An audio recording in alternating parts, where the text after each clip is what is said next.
Tezpur, in the northeast of India, has become known all over the world, for it was here that India received the Dalai Lama after his flight from Tibet. India offered the God King of Buddhism a safe refuge from the communist Chinese.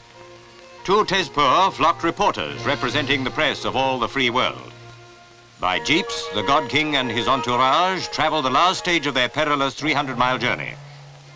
No one could have told from his unruffled bearing, as he was greeted by high Indian officials and presented with the white scarf, token of friendship, that the Dalai Lama had been in mortal danger since he left Lhasa.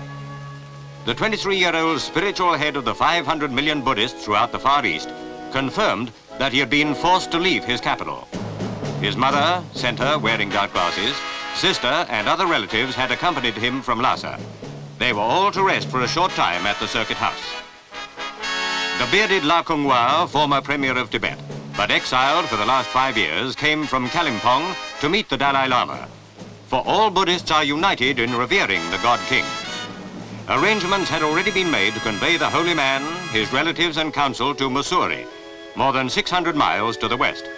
The family party numbered the Dalai Lama's brother.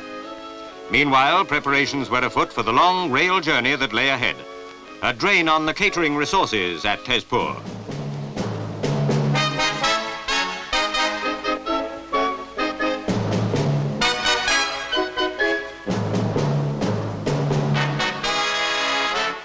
Soon after his arrival at Circuit House, the Dalai Lama took the opportunity to give his blessing to the vast assembly of more than 7,000 who had converged upon Tezpur in the hope of receiving it.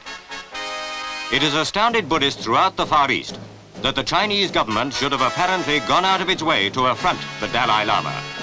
And though the God King appears to bear his oppressors no ill will, all who know the Oriental world are convinced that in attacking Lhasa, the Peking government has committed an error likely to have lasting consequences. The Buddhist world prays for the day when the Dalai Lama will be restored to his earthly capital.